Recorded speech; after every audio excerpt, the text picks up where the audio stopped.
aggregation and orchestration is so important, this smart charging. So what does it get in terms from a generation perspective? It gives us this generation. From the transmission perspective, we're able to provide ancillary services, and if you're on that microgrid, we can assist there. And all these benefits roll up. Now, how does it work? In essence, it's the high level is relatively easy. Aggregate all of those batteries, all of those cars together, and charge them smartly accordingly. On the micro level, it's really complicated because all of the different command languages and control languages that go to talk about it. Anyone know about ATMs? How easy it was to set up the ATM system? How many people remember when you had your ATM card and it only can work at one bank? And then you had to look at the Star network or the Eagle network, and now it's everywhere. Well, that same sort of complexity is here, but from a high level, it's not that hard. We know from the vehicles how much energy they're going to draw. We know where they're charging, where the charge spots are, from the from the commercial spaces to the homes, to the battery switch station, and all that information flows into us. We aggregate it together and communicate it back to the utility and work with them to charge these vehicles to make sure, A, that all you guys are happy when you wake up in the morning, that your vehicle's fully charged, and then B, to support the grid. So what are the sort of elements of that command and control? I don't even want to call it module, I want it system, is that obviously there's massive amounts of communication, and also we know where those cars are all the time, where your driving habits are, because heuristically we predict what your energy use is going to be, so again we can communicate that to the utility. And I know you're thinking, invasion of privacy.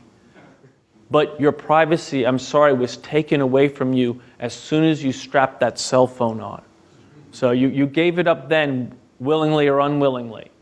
And then we centralize all of it, again, command and control, and then we've got the back office systems to handle all sorts of things like the billing, and that's both between us and the utility, us and the customer and the utility. And again, this has to be scalable because Better Place came out of a mission, and the mission is to end our oil addiction. That is the mission. So Denmark, we talked about Denmark. This is a 68 gigawatt hours of load underneath the area, underneath this curve. Wind, right now, 17 gigawatt hour. What do we say, about 25%? I think that's 25% about right.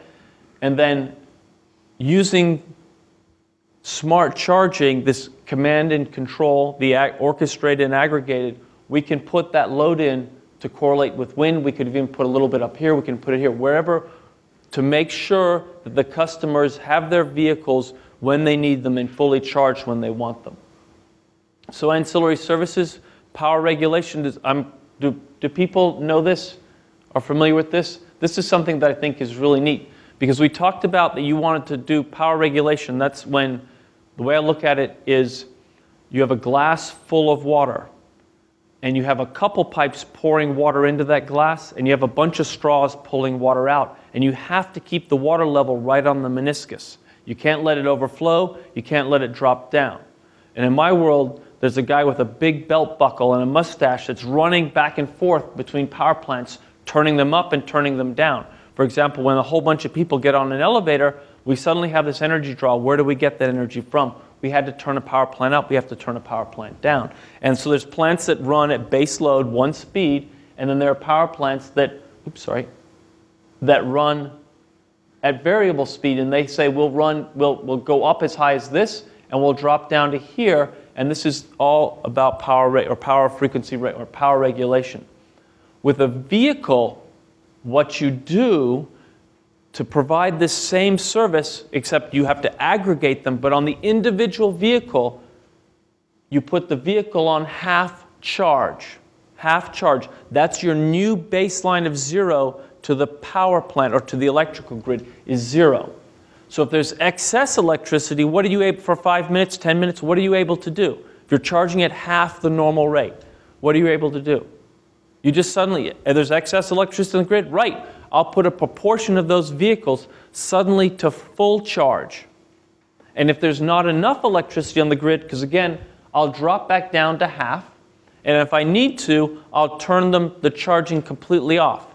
So instead of taking an hour at full charge, because I'm essentially charging at half the rate, it now takes 2 hours. But remember, those vehicles are plugged in for 10 hours, 12 hours a night, and all I need is 1-2 hours to make the work done. We can do power regulation without actually having to cycle the battery. We're actually simultaneously charging the battery. Of course, we can't do it until once this battery pack is full, then we obviously have to stop doing regulation, but we accomplished our goal of feeding the customer cheap electricity because we're being able to provide this service back to the utility and get paid for it. And we didn't do any sort of vehicle to grid. Of course, later on, we will, because right now the charge spots aren't, not all of them are set up to actually move energy to and from the grid, and there's a whole bunch of issues associated with vehicle to grid, anti-islanding provisions, there's a whole bunch of issues. Battery switch station, not so hard because that's one centralized point.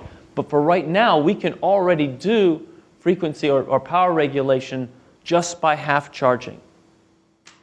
This is important because this is a curve for wind. Each one of these curves represents 1 day of wind output. The average looks lovely, but over the month, each one of those, we have to have this firming, which we've talked a lot about today. This is my favorite geeky slide. We have frequency over here, and here we are going along at 60 cycles per second, and suddenly it drops right here to 59.4. 59.4! What does that do to the grid? It slows everything down. Here we have all the other curves represent generation, top generation there, some of it. And here we have a wind farm chugging along at 10 megawatts. What happened? The wind died. What do? We don't have time to start up the emergency generator right there, except that takes 200 seconds and we have this sudden frequency stop. All the clocks and all the computers suddenly slow down. The utility gets a black eye. What do? If you've got this equal amount of EVs charging right here, you just stop charging them for that 200 seconds, and no one notices 200 seconds worth of EV charging. Because again, they're plugged in versus 12 hours. It's not going to matter. We can do great things with these EVs from a storage device to support that. And it's interesting, that's not even doing that vehicle to grid thing. If you think about it, on those hot days when we're actually able to do bidirectional flow and we've solved those anti-islanding problems, if you think about it, how many people here are going to notice 4 miles out of their car they came in, they expected to be fully charged, and they come out, it's 99% fully charged, because we pulled 1 kilowatt hour out of 1 million cars to address a potential blackout or a stage 2 emergency. It's possible. Now, this is all really important because my kids like Hawaii, for one thing. But from a big picture perspective, I think I want to make sure where are we going as a society? Where do we want to be, both from an economic perspective, and I mean economic perspective, but also environmental and sustainability? EVs put that smile on your face when you drive them. They're fully functional. They are not the golf carts of the past. You get this wonderful EV grin. Shai Agassi bought a RAV4, an old RAV4 EV that was one of those ones made in early 2000s, and he drove it, and his wife refused to drive it. I'm not going to get into any EV. She ended up driving it once, started to like it. He parks it a lot at the airport. She made him buy a second one just for her. She got how good and equivalent and better EVs are. The next part is people are worried about the amount of energy to feed those EVs. There's way more electricity on the grid that we'll ever need to feed those EVs off peak.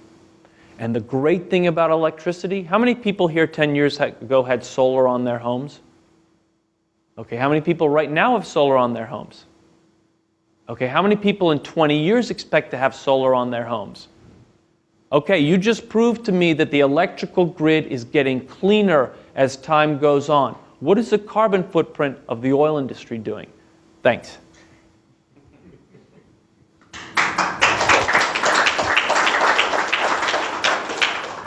Again,